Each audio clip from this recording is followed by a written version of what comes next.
Assalamualaikum warahmatullahi wabarakatuh. My name's Ode Rezkita Nur Wahyuningsih.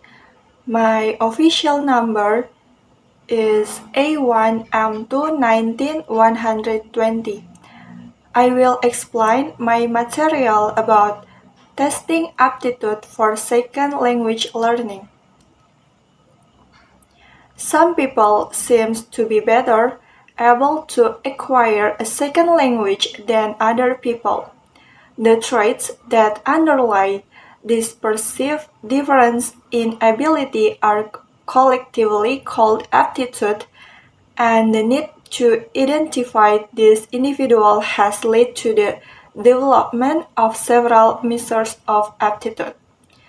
Aptitude measures largely developed separately from second language acquisition research, partly because the first aptitude test was developed before second language acquisition emerged as a separate discipline. There are 4 points in testing aptitude for second language learning to give an idea of how aptitude has been addressed in second language acquisition research. The first is overview of aptitude tests. The second is aptitude test developed by the Department of Defense.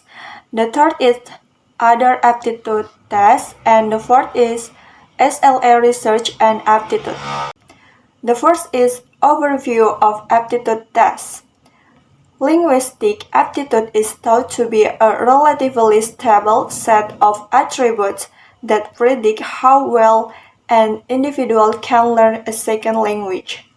The first aptitude measure, the Modern Language Aptitude Test, MLAT Carroll and 7, 1959, was developed in the 1950s with a grant from the Carnegie Foundation. Carroll identified 4 relatively independent subcomponents that underline aptitude: phonetic coding, rote memory, grammatical sensitivity, and inductive reasoning.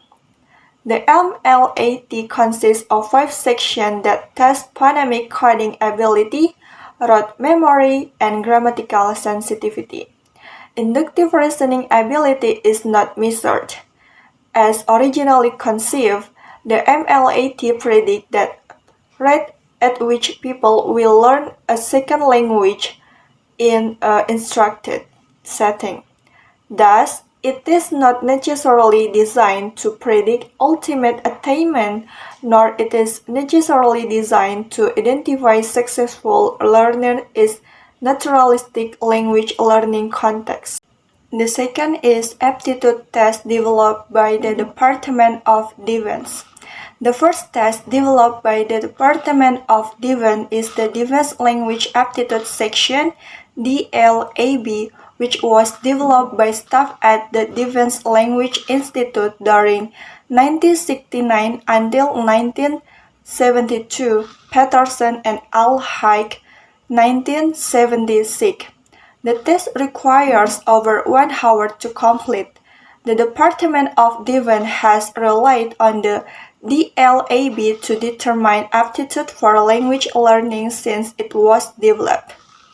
In addition to the DLAB, in 2009, Department of Defense contractor developed the pre-DLAB in order to determine whether prospective language students could pass the DLAB. So while the DLAB is designed to predict success in language training, the short pre-DLAB is designed to predict success on the longer DLAB. It was found that the pre-DLAB was able to predict whether an applicant would pass or not pass the DLAB 68% of the time. Multiple forms of the pre-DLAB were constructed and equated.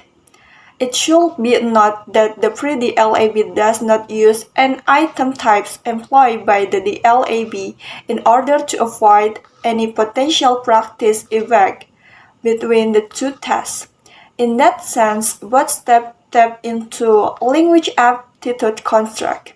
The most recent aptitude test developed under the auspices of the Department of Defense is the HiLab. In the development of the HiLab, the authors developed and pilot a number of cognitive and perceptual measures, administering them to a selection of government employees with language skill at the level of fluent and advanced. The third is other aptitude tests. In addition to the MLAT and the tests developed by the Defense Department, other aptitude tests have been developed. These include the Plimsoll Language Aptitude Battery or PLAB, Plimsoll 1966, the cognitive ability for novelty in acquisition of language, foreign taste, Canal F, Grigorenko et al. 2000, and the Lama Aptitude Test, Meara 2005.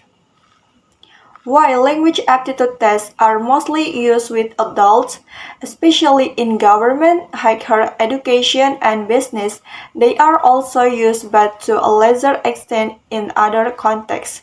The use of the MLAT elementary with children aged 8 until 11 is growing in the USA but especially in the UK.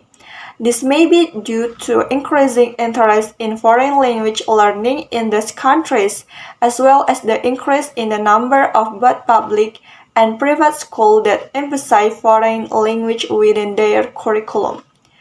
Interest in determining early whether the student has a VL learning disability is also a reason.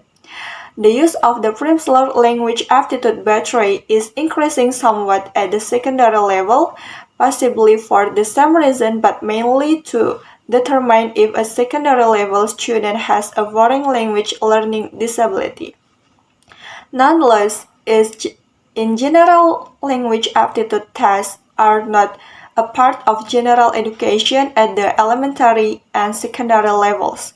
This is probably due to a long-standing concern that language aptitude tests might be misused to exclude students from studying a foreign language when they are truly interested. And the fourth is SLA Research and Aptitude. In the early days of SLA Research, aptitude received relatively little attention. This is likely due at least in part to its association with earlier methods of foreign language teaching and to Krasen's 1981 distinction between acquisition and learning. Krasen argued that aptitude might predict second language learning but that it should not affect acquisition, which is an unconscious process dependent primarily on interacting with L2 input. The renewed interest in aptitude among SLA researchers has generated a wide variety of research. One thing that is clear from this research is that the MLAT has proved remarkably resilient, and it seems to predict outcomes in at least some domains.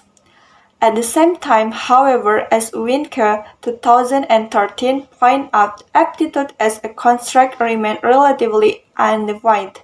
It is also unclear what it predicts. To date, the most robust effects for aptitude come from studies that have investigated classroom language learning and have used GTC or other rule-based tests to assess learners' knowledge. Final remarks. Given the importance of foreign language prevention to national security interests and the expense of foreign language training, it makes sense that the Department of Defense has a vested interest in aptitude testing. They have invested a significant amount in developing and validating aptitude measures, and these measures do seem to correlate well with classroom-based language learning. This is a finding that holds up for the most part in second language acquisition research. That is my material about testing aptitude for second language learning. If there are some mistakes, I apologize very much. Thank you. Wassalamualaikum warahmatullahi wabarakatuh.